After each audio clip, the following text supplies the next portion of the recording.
Ya sampai saya susah napas itu ya Pak. Benar, saya ke parkiran itu harus pegang pundak saya, dia bilang, sis, God bless you ya sis, ayo oke. Tuhan izinkan ada orang lain yang mendoakan papi saya. Salam sahabat semuanya, channel Dukung Pelayanan hadir memberitakan berita kesukaan, mengabarkan kabar baik bagi semua umat manusia. Dukung terus channel Dukung Pelayanan ini dengan like, subscribe, dan aktifkan tanda lonceng agar banyak orang mengetahuinya. Terima kasih. Shalom, Zovanka. Kita pertama kali ketemu waktu saya pelayanan di gereja yang di Senen itu, Menara Era. Gereja Allah Baik. Gereja Allah Baik. Ya, saya beberapa kali sudah melayani di sana, tapi kemudian saya dapat telepon dari teman saya Pak Thomas, Pastor Jos, yaitu ada tamu, ada bintang sinetron bla bla bla. Oh ya, saya nggak terlalu terkejut sih kalau ada artis-artis yang dipanggil untuk bicara, apalagi sudah anak Tuhan. Tapi yang saya terkejut, latar belakangnya dulu bukan Kristen. Oh ya, itu bagus ya. Jovanka Mardova. Jovanka Mardova Flying adalah model dan pemain sinetron serta pemain film di Indonesia. Berdarah Slovakia dan Minangkabau.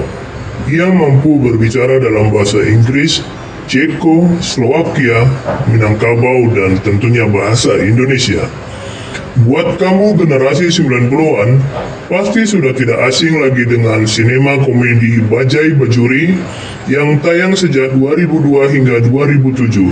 Sinetron yang diperankan oleh Rika Diah Pitaloka, Mat Solar, Nani Wijaya, dan sederet seleb lainnya menjadi sinetron yang paling ditunggu-tunggu oleh masyarakat Indonesia.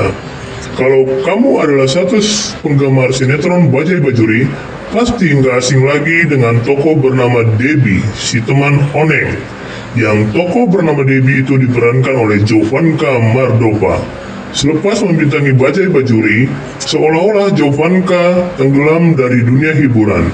Padahal dia juga berperan di acara Ngelaba tahun 1995 sampai 2008 dan membintangi satu buah film berjudul Senyum Bidadari tahun 1996. Saya terkesannya sama Jovanka bukan karena Jovanka seorang yang populer di negeri ini, bukan masalah yang lain-lain, prestasi-prestasi sekulernya. Saya selalu tertarik kalau seseorang itu punya keputusan untuk mengikut Yesus. Nah, saya lihat ada pada diri Jovanka juga itu, dan itu sebabnya nanti kita ngobrol-ngobrol, kita terangkan, dan semoga tampilnya Jovanka sebagai narasumber kita untuk menjadi inspirator, khususnya bagi kaum wanita, ibu-ibu, dan yang lainnya. Itu boleh terjadi dengan Tuhan Yesus dimuliakan. Tapi sebelum kita jauh diskusi, mungkin Jovanka sapa dulu pemirsa Perspektif Joshua Tewu. Halo, shalom pemirsa, saya Jovanka Mardova. Senang sekali saya dapat kesempatan untuk bisa jadi tamunya Pak Joshua ini. Suatu kehormatan buat saya, dan semoga sharing ini bisa jadi manfaat untuk semua yang menonton acara ini. Ya, puji Tuhan, terima kasih. Dan sebelum saya membombardir Anda dengan jutaan pertanyaan, panggil Jo aja karena memang katanya seringnya dipanggil Jo lebih akrab ya, Jo. Betul, lebih singkat, lebih gampang. Lebih singkat, lebih gampang. Ini kita sekarang triple Jo ini kayaknya. Saya juga orang kolaborasi triple Jo ya, Pak. Iya, Joshua, Jovanka, Jo Tewu. Ya. Nah, Jo, ini kan isu-isu yang terdengar di luar. Jo itu seorang murtadin. Ya, jadi orang yang tadinya bukan Kristen, lalu kemudian dalam perjalanan kehidupan memutuskan menerima Yesus sebagai Tuhan dan Juru Selamat secara pribadi.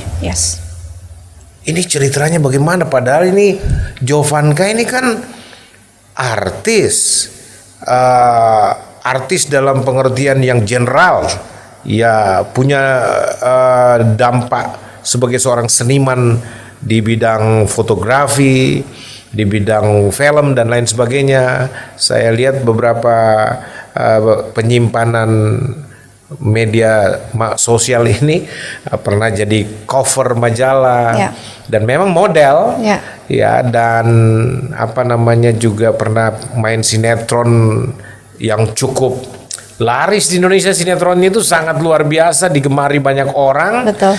Dan menjadi bintang tamu yang sangat spesial, dan banyak lagi sahabat. Dan biasanya seorang artis, seorang seniman itu butuh dukungan publik yang besar, sehingga apapun dipertaruhkan untuk popularitas, dukungan publik, termasuk agama, termasuk iman. Tapi Jovanka gak beda ini, berani memutuskan bahkan mau kehilangan segalanya demi Kristus Yesus Tuhan. Haleluya. Amin. Bisa cerita kenapa Anda jadi Kristen, Jovanka? Ini ceritanya sebenarnya udah agak lama ya, sekitar tahun saya terima Kristus itu tahun 2009. 2009 itu titik terendah hidup saya sebenarnya. Titik terendah hidupmu, oke. Titik terendah, saya bilang titik nadir istilahnya. Titik terendah saya bilang karena di titik itu saya kehilangan jati diri. Jadi perkawinan saya selesai, saya harus kembali ke Indonesia tanpa anak. Jadi otomatis saya kehilangan jati diri, kehilangan siapa diri saya gitu. Saya bukan istri siapa-siapa, bukan ibu siapa-siapa, nggak ada anak, saya nggak ada pegangan sama sekali gitu. Jadi itu titik terendah saya. Ya, di titik itu, di dalam kedepresian itu saya juga nggak ada pekerjaan. Ada seorang teman yang approach saya, dia bilang, wah kamu gabung aja ke ministry kita, ke persekutuan doa, biar kita bantu doain. Wah, orang kalau lagi down itu ya Pak, terserah mau doa dengan cara apa, tapi itu kita butuh banget ya, karena itu kayak air, kayak orang yang kekeringan tapi perlu air. Nah, pada saya datang ke persekutuan itu, saya pikir ini luar biasa sekali ya perempuan-perempuan Kristen ini ya. Mereka nggak kenal saya, nggak tahu story saya, nggak tanya-tanya kenapa saya ada di situ, tapi mereka mau doain, dan doanya mengena sekali. Doanya bisa spesifik yang saya sedang alami gitu, keterpurukan yang amat sangat. Jadi pada saat mereka doa itu saya nggak bisa ngomong Pak, saya cuma bisa nangis. Dan mereka makin lihat saya nangis, makin kencang doanya. Waduh, itu saya bilang nih ada apa ini ya gitu ya. Itu saya yakin tuh jamahan Tuhan ya. Amin. Dan dari situ mereka undang saya ke gereja mereka untuk hari Minggu berikutnya kan, untuk hadir. Nah, saya belum pernah datang ke gereja Kristen, saya nggak tahu tata ibadatnya seperti apa. Tapi lagi-lagi perasaan dipenuhi itu yang bikin saya pengen datang. Saya harus datang, saya bilang saya pengen tahu nih seperti apa orang-orang ini, luar biasa gitu. Mereka mau doain strangers dengan sepenuh hati. Doakan strangers, iya kan? yang tidak tahu histori Jovanka itu bagaimana. Betul, tanpa mereka kepo, tanpa mereka tanya ada apa nih, kenapa, tanpa menjudge situasi saya, mereka mendoakan saya. Tahan dulu, ini penting, tanpa kepo, tanpa menjudge, dan ini yang menjadi semacam ketertarikan. Ini orang gak kenal saya, tapi dia mau doakan saya, bahkan dia mau undang saya ke komunitas mereka. Ini luar biasa. Luar biasa, karena biasanya perempuan itu kan senengnya cari tahu, tapi cari tahu hanya untuk bahan perbincangan, bukan cari tahu untuk membantu menenangkan atau cari solusi. Biasanya seperti itu yang kita tahu. Jadi menurut saya, wah ini ketertarikan perempuan-perempuan Kristen ini dahsyat gitu. Perempuan-perempuan ini dahsyat yang mereka lakukan, bahwa mereka bisa menarik seorang dari luar untuk dinaungi, disayang. Saya merasa begitu disayang gitu Pak, di antara orang-orang yang saya nggak kenal. Jadi kan aneh ya. Saya pikir, dan begitu saya hadir di gereja itu juga seperti itu. Yang mengundang saya nggak datang Pak. Jadi bisa bayangin, saya bingung kan ya. Tapi dalam kebingungan itu saya kok nggak mau pulang, saya mau dengerin terus. Dan begitu Pak Pendetanya bilang, oh ya sekarang bisa berdiri yang sedang merasa kesesakan. Karena saya sesak, saya berdiri kan Pak, saya nggak tahu apa yang akan terjadi berikutnya. Ternyata setelah saya berdiri, wah tangan-tangan banyak sekali ke saya, doakan saya Pak. Wah saya kan jadi makin terharu ya Pak. Ngalirlah itu deras saya mata saya. Lagi-lagi semakin saya nangis, semakin orang kenceng gitu doanya. Dan getarannya tuh, aduh Semakin luar saya biasa. tuh nggak bisa berhenti nangis Pak. Sampai saya tuh sesak napas. Saya bilang, ya Tuhan Oh my ini God. tolong stopin nangisnya karena saya udah mulai sesak. Dan setelah saya menenangkan diri, lagi-lagi orang lewatin saya, pegang pundak saya, dia bilang, sis, memberikan dukungan. God bless you ya sis, ayo oke. Haleluya. Aduh itu Pak, kalau buat orang yang nggak punya apa-apa dan ada di titik Terendah. Ya. itu ulasan apa namanya, elusan aja itu bisa perhatian bikin nangis kasih loh Pak. itu ya, Itu ya. kasih itu luar biasa. Jadi Anda sebenarnya dimenangkan Oleh kasih. karena jamahan kasih. Yes, exactly. Nggak ada yang pernah khotbahin saya, nggak ada yang pernah ajak-ajak apapun. Wow. Tapi itu pure, saya jatuh cinta sama kasihnya, dan itu kasih itu nggak bisa lagi saya tolak.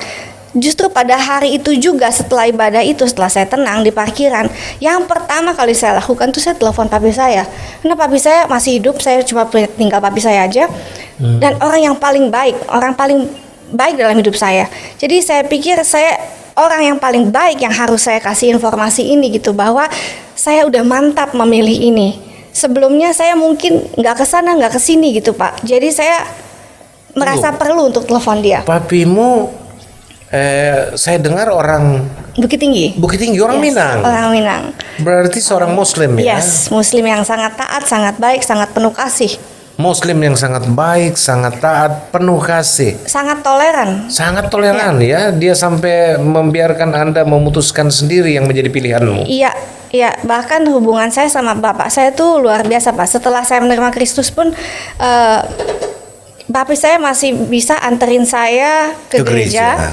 Lalu siangnya saya yang temenin dia untuk sembahyang dulu di musola, saya tunggu di mobil.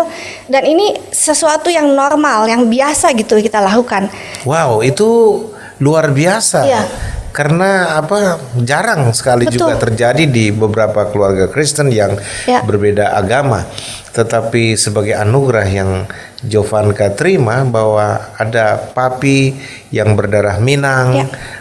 Seorang Muslim yang baik, yang taat, yang luar biasa mengasihi Toleran. anak-anaknya dan sangat toleran. Ya. Ini kita beri respect buat Sangat. papi ya, luar Ya. biasa, dan Ya. beliau sudah tiada ya. Sudah tiada. Oke. Nah, sebelum kita lanjut lebih jauh, bahwa sejak Anda mengalami jamahan Kristus lewat penyataan kasih saudara-saudara perempuan Kristen pada waktu itu, ya, dan kemudian Anda masuk di gereja dan mendengar sabda firman itu disampaikan, hati Anda sudah mulai ancur-ancuran itu. Ancur-ancuran Pak. Benar-benar. Itu udah taman tuh Pak, Iya. kayak orang jatuh cinta Pak, mau cari tahu terus. Luar biasa ya. Jadi jamahan Tuhan, jamahan kasih itulah yang memenangkan Anda. Betul. Ya, dan luar biasa ya pada waktu itu, saya bisa Ya. bayangkan. Nah, nanti saya mau bicara tentang ketika Anda lahir baru, dilahirkan kembali menjadi ciptaan yang baru Ya. di dalam Kristus Yesus. Tentu ada sesuatu yang terbentuk, paradigma yang baru. Ya. Selera yang baru, keinginan yang baru, orientasi yang baru, bahkan mungkin yang selama ini didambakan oleh banyak perempuan di dunia untuk menjadi terkenal, menjadi selebriti, punya kekayaan yang luar biasa. Saya yakin Anda mulai rasa tidak berarti semuanya. Tapi nanti sebelum saya gali semua itu, Jo, Yes. jadi waktu Anda mengalami yang namanya perhatian kasih, itu kemudian Anda terenyuh ya, dan Ya. sampai pada seperti yang diceritakan tadi, bahwa Anda masuk di gereja dalam, boleh dikata, kehampaan, Ya. dan dalam titik nadir yang Jo cerita itu ya, sudah kehilangan segalanya, tidak punya apa-apa dan mau hidup ini mau apa? Yang mungkin saja juga terlintas pikiran bunuh diri dan lain sebagainya. Betul, karena kan dipikir-pikir untuk apa gitu ya. Karena perempuan kalau nggak ada status, nggak ada pekerjaan, nggak apa, hidup buat apa kalau nggak ada purpose. Itu betul. yang kuncinya purpose ya. Kalau kita nggak punya purpose, ya memang kayak orang kehilangan semuanya gitu, kehilangan akal, kehilangan hidup nggak ada artinya. Benar. Jadi masuk ke gereja dalam keadaan kayak gitu, Pak. Wow, luar keluar biasa. dari sana saya penuh sampai saya susah napas gitu ya, Pak. Benar. Iya. Secara teknis itu kayak deskripsinya seperti itu. Saya ke parkiran itu harus supaya saya bisa nyetir. Itu pertobatan yang menghasilkan duka cita. Dalam Alkitab bilang pertobatan sejati yang datang dari Tuhan itu menghasilkan duka cita rohani. Ya. Kita betul-betul nangis, kita betul-betul nggak tahu bilang apa. Tidak ada lagi istilah bilang, aduh gue kelihatan berantakan nih, nggak ada istilah mau pencitraan diri lagi, hancur, betul-betul hancur, cuma tahu nangis di hadirat Tuhan. Betul banget, Pak. Saya juga alami itu sejak awal waktu pertama kali saya lahir baru ya. Saya alami itu juga, Jo. Jadi saya bisa rasakan apa yang Anda rasakan, bahwa orang kalau bertobat lahir baru, salah satu hal yang dia mesti alami adalah duka cita rohani. Duka cita yang datang dari Tuhan untuk kematian daging kita, manusia lama kita. Ya, saya percaya, Pak. Supaya bisa dibangkitkan manusia yang baru. Betul. Seperti makanya itu. Saya bersyukur sekali loh, Pak. Semua kesusahan yang saya alamin 10 tahun yang lalu itu saya syukurin dengan amat sangat. Karena kalau nggak ada titik terendah itu, nggak akan ada Jovanka yang sekarang. Mungkin nggak ketemu Yesus. Nggak akan ketemu Yesus, nggak akan berapi-api. Sekarang sudah berapi-api ya. Cinta Tuhan Yesus gitu ya. Itu semua karena pada saat Tuhan menjamah saya dalam keadaan kosong. Kalau orang kosong kan bisa diisi ya, Pak. Tapi kalau kita dalam keadaan nyaman dan penuh segala-galanya ada, agak sulit juga ya ada perjumpaan atau mengalami Tuhan. Ya, artinya. Jadi kita syukurin lah, Pak. Setiap orang punya saat, waktu untuk dijamah Tuhan. Nah, waktu itulah Tuhan tahu ini waktunya Jovanka untuk dipanggil. Dan puji Tuhan, banyak yang terpanggil, sedikit yang terpilih. Tapi saya lihat bahwa Anda orang yang terpanggil, dipilih, dan puji Tuhan, saya harapkan akan setia. Amin. Seperti anak-anak Tuhan yang lainnya. Dan karena menjadi Kristen nggak gampang. Yang bikin saya juga terharu ya, Pak, sama kasih Tuhan Yesus itu, bahwa Dia mencintai bukan cuma anak-anaknya yang Kristen ya, Pak. Dia mencari dombanya yang hilang. Jadi saya begitu baca Yohanes ya, Pak, itu saya nggak bisa berhenti nangis. Karena saya mau bilang sama Tuhan Yesus, bilang, ya ampun Tuhan, itu aku yang udah lama banget kemana-mana ya, jalan-jalan itu. Setelah usia 35 tahun baru bisa ketemu apa yang dicari. Bukan jalan-jalan, sudah terjebak di jurang lagi. Udah hampir mati kan? Iya, di jurang itu. Betul, Pak, istilahnya. Udah di ujung ya, Pak. Di gambaran dalam perumpamaan di Alkitab itu, gembala yang baik itu meninggalkan 99 ekor domba yang aman di kandang, lalu bertaruh nyawa untuk mencari seekor domba yang terjebak di jurang dan terancam binasa, yang namanya Jovanka Mardova. Amin. Aduh, betul banget, Pak. Jadi ya itu ya yang bikin saya wow, Tuhan Yesus tuh cintanya bukan cuma sama orang-orang tertentu, Pak. Itu yang salah paham yang saya sering dengar ya. Wah, berarti Dia cuma cinta sama yang Kristen doang karena yang Kristen yang selamat. No, Dia itu datang untuk semuanya. Tapi Dia nggak bisa paksa. Dia hanya bisa jamah, lalu kita merespon. Karena kalau Dia jamah kita nggak respon, Dia nggak bisa paksa, Pak. Andaikan Dia bisa paksa, kita semua selamat. Betul. Kadang-kadang saya suka berharap sih, Pak, kenapa Tuhan Yesus nggak paksa aja ya, Pak, biar semua yang kita cinta itu selamat gitu. Tapi ya itu lagi-lagi. Tapi di surga tidak ada orang yang masuk surga karena terpaksa. Ya, semua orang yang masuk surga karena punya keputusan hati untuk menerima Yesus sebagai juru selamat secara pribadi. Nah, luar biasa. Jadi Papi sudah tiada. Waktu Jadi sempat berdoa buat papi supaya dia juga Oh menjadi orang sangat yang Pak, percaya. saya berbagai macam cara Pak, berbagai macam kisah-kisah lucu, saya ajak ke sini, saya ajak ke sana. Ya puji Tuhan 3 kali ya saya ajak papi saya untuk menemani saya beribadah. Yang awalnya nggak mau ikut ke dalam, sampai ikut ke dalam. Masuk gereja? Masuk gereja. Dan lucunya begitu masuk gereja dengar khotbahnya bagus, papi saya bilang ternyata bagus ya bahan omongannya ya. Saya nggak tahu apa yang ada di kepala orang luar ya Pak. Kita ibadah mungkin disangkanya bahas apa ya. Padahal yang kita bahas adalah kehidupan kita, kehidupan keluarga, kehidupan masa depan, masa kini, parenting, love. Sebenarnya yang dibahas di gereja itu adalah kehidupan khotbah kehidupan. sehari-hari yang semua orang butuh dengar gitu. Betul. Nah, jadi papi saya suka, dan sebelum meninggal juga puji Tuhan ada hamba Tuhan yang sangat berjasa ya di hidup saya, tuh Bapak Saifuddin Ibrahim. Saifuddin Ibrahim. Ya. Wah, Om Sai, dengar nih. Saifuddin Ibrahim mesti dengar ini. Ternyata Om Saifuddin Ibrahim juga adalah orang yang sangat terkesan dalam hidup Jovanka. Kenapa? Karena pada pagi hari ketika ayah saya masuk ICU, pagi itu nggak tahu kenapa saya tergerak untuk kirim message SMS ke Pak Saifuddin. Saya bilang, Pak mohon doanya ya Pak. Kebetulan memang kita 2 tahun terakhir itu pernah beberapa kali ada ibadah sama-sama, dan saya ikutin khotbahnya beliau, ikutin ajaran-ajaran beliau. Kita sering makan sama-sama juga. Tapi udah lama 2 tahun ada jeda kita nggak ketemu. Nah tapi pagi itu saya nggak tahu kenapa saya reach out ke Pak Saifuddin, saya bilang Pak tolong bantu doa apa aja ya Pak. Saya nggak pikir apa-apa lagi, saya cuma minta bantu doa. Nah di mana, dia bilang, oh bapak saya ada di rumah sakit ini sekarang, makasih Pak doanya. That's it. Itu saya SMS sekitar jam 7 pagi. Jam 10 Pak Saifuddin ada di depan kamar ICU, coba Pak. Aduh, benar-benar itu buat saya sukacita yang amat sangat.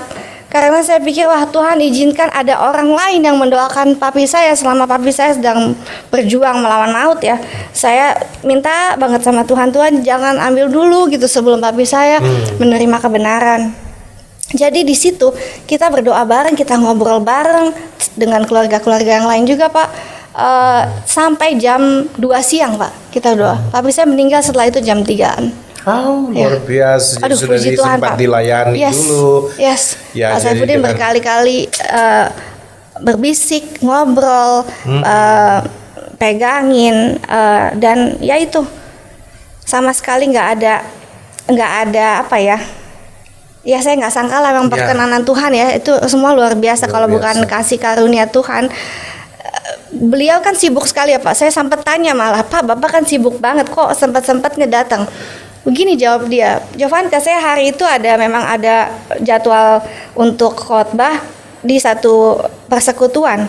Tapi begitu saya dengar papimu ini sedang diambang kematian, ini prioritas. Yes. Jadi jiwa itu prioritas buat dia. Jadi saya berterima kasih sekali gitu ya bahwa Tuhan kirim Pak Saifuddin untuk bisa change schedule loh Pak. Dari sini akhirnya dia pindah jalan ke rumah sakit di tempat papi saya, dan kita ibadah sama-sama gitu, kita doain sama-sama. Dan saya percaya pelayanan itu membuahkan.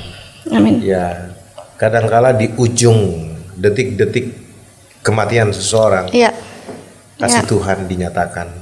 Itu seperti penjahat yang bertobat di sebelah kanan Yesus di salib. Ujung-ujung kematiannya dia serahkan hidupnya kepada Yesus. Dan itu luar biasa ya. Kita yakin papi juga sudah bersama-sama dengan Tuhan. Haleluya. Haleluya. Ya, jadi Mami juga sudah tidak ada ya? Mami sudah tidak ada duluan, tahun 99 Mami. Oke. Nah, sekarang kita berbicara nih, setelah lahir baru, setelah menjadi ciptaan baru dalam Kristus, setelah menjadi putri kerajaan sorga. Amin. Ya, tentu orientasi berbeda. Sudah paradigma berbeda, selera juga pasti sudah berbeda, dan beban yang ada. Beban kudus, beban rohani itu pasti Tuhan taruh. Karena tidak ada orang yang dipanggil tanpa Tuhan taruh beban. Purpose. Ya, purpose, tujuan hidupnya untuk menjadi saksi Kristus itu jelas. Apa yang paling ini sekarang di dalam panggilan Jovanka? Apalagi saya dengar sempat sekolah teologi nih. Nah, itu Ya, Pak, lucu luar ya. biasa ya. Itulah Tuhan kalau udah jamah ya, Tuhan bisa bikin sesuatu yang kita nggak rencanakan, di luar akal pikiran, di luar segala. Saya dulu orangnya yang sangat terencana loh Pak. Semua yang terjadi dalam karir saya itu saya sangat disiplin. Saya casting untuk, kalau saya nggak sibuk syuting, saya pasti sibuk casting untuk dapatkan peran. Jadi saya terbiasa dengan perencanaan dan mengetahui titik akhir gitu ya. Tapi setelah lahir baru, banyak hal-hal yang terjadi yang wow. Saya dapat kerjaan bagus, saya dapat ini. Di mana saya belajar bahwa ada hal yang kita perlu rencanakan, tapi indah juga kalau kita let go. Tuhan, saya pagi-pagi bangun, Tuhan, just do what you want with me. Just do what you want with me today. Tunjukin saya mesti ketemu siapa, saya mesti melakukan apa yang please your heart gitu. Jadi tujuannya akhirnya bukan untuk kita punya target secara manusia ya. Secara dunia targetnya sebenarnya nggak ada secara dunia lagi, tapi biar Tuhan yang bekerja melalui hidup kita gitu. Nah, yang tadi Bapak bilang mengenai baju baru, selera baru itu benar banget ya. Saya rasakan sekali bahwa taste kita jadi berubah. Betul. Nah, itu semua berhubungan dengan gambar diri saya rasa ya. Karena kita punya gambar diri yang baru, yang luar biasa. Saya merasa anak raja udah pasti menjaga semuanya, menjaga pergaulan, menjaga omongan, menjaga cara berpakaian. Jadi pokoknya tidak seperti dulu lagi. Iya. Betul. Jadi ya benar Bapak bilang, hidup yang baru itu secara otomatis akan bergeser nilai-nilai baru, akan ada nilai-nilai baru gitu yang kita terapin. Tapi kabar baiknya nilai-nilai baru ini sebenarnya mendatangkan lebih banyak sukacita, lebih banyak hidup yang meaningful, hidup yang punya arti, ya. Jadi berdampak. Nah, udah nggak lagi cita-cita saya dikenal, nggak ada passion ke sana. Saya juga udah puas gitu jadi selebriti. Saya udah puas menjalankan kehidupan main sinetron, main ini. Kalau passion saya sekarang itu justru pemberdayaan perempuan, karena saya lihat ini yang Tuhan taruh di hati saya, bahwa saya sendiri bisa bangkit dan jadi, saya nggak mau bilang lebih baik ya, tapi lebih baik. Memang lebih baik ya. Harus lebih baik. Karena anugerah Tuhan. Saya nggak bisa muji diri sendiri sih Pak. Tapi pokoknya hidup saya bisa lebih baik, bisa berkemenangan, bisa berdampak karena peran wanita yang saya nggak kenal, yang menjamah saya, yang menyayangi saya, yang menaungi saya. Jadi sekarang setelah saya bangkit, saya mau balik lagi untuk bantu perempuan-perempuan yang ada di titik itu gitu. Amin. Yang istilahnya dulu seperti Anda. Persis gitu. Karena saya pikir perempuan itu nggak bisa Pak bangkit sendirian. Iya. Sekuat apapun dia, sehebat apapun dia, butuh komunitas, butuh mentor, butuh guidance kan. Tapi juga butuh guidance dalam bentuk doa. Oh ya. Nah, doa orang benar, makanya komunitas itu penting sekali. Dan puji Tuhan selama 8 tahun terakhir ini saya berkesempatan untuk aktif di Haiti Care and Share. Haiti Care and Share. Nah, itu foundersnya Ibu Lynn Olindo ya. Lynn Olindo ya. Dan beliau yang selama ini memimpin dan membimbing. Jadi saya sebenarnya dulu anggota aja sih Pak, tapi saya ikutin dia kemana. Jadi tangan kanannya lah Pak ya. Terus masih ada. Ibu Lynn dengar ini, ini buah pelayanan Anda yang sangat memuliakan Tuhan dan sungguh menjadi berkat. Amin. Ibu Lynn support saya untuk Anda ya Bu. Tuhan berkati. Puji Tuhan. Jadi bahkan waktu saya kuliah pun tesis saya adalah peranan perempuan. Skripsi Anda. Ya, skripsi saya peranan perempuan Haiti Care and Share terhadap pertumbuhan jemaat gereja International English Service. Bahwa di situ kita research dan kita survei komunitas perempuan yang kecil ini dampaknya besar sekali untuk penambahan jemaat Pak. Jadi kan luar biasa ya. Kadang-kadang orang pikir ibu-ibu itu kumpul-kumpul ya untuk have fun aja. Tapi enggak juga. Pada saat ibu-ibu kumpul itu dia bawa pulang hati yang penuh. Dia bawa pulang, dia ceritakan kepada suami, kepada anaknya. Sehingga anaknya juga ke gereja, anaknya bawa teman. Suaminya juga mungkin ikut terpanggil. Jadi perempuan ini yang harus di tulang punggung, tulang topangan doa itu kan di keluarga itu biasa ibu ya, perempuan ya. Kenapa suami bisa sukses? Karena ibu udah take care of everything, take care rumah, take care anak-anak, sehingga dia bisa punya karir yang hebat. Jadi kita perlu banget memberdayakan perempuan-perempuan dan support mereka dalam komunitas. Perempuan perlu punya komunitas yang benar. Komunitas yang benar ya Pak? Iya, betul. Gak semua komunitas benar. Betul, betul. Jadi sekarang Anda ketua umumnya. Amin. Tuhan lah. Ini jadi ketua umum apa tadi? Haiti Care and Share. Haiti Care and Iya, Share. iya. Ya, ini kita bersama-sama dengan ketua umum dari Haiti Care and Share. Ini punya beban yang untuk memberdayakan perempuan, Iya. pemberdayaan perempuan-perempuan Kristen supaya mereka bisa lagi lebih menjadi berkat, baik di rumah tangganya, di komunitas di mana dia berada, Iya. dan bahkan untuk bangsa Indonesia tercinta ini. Betul.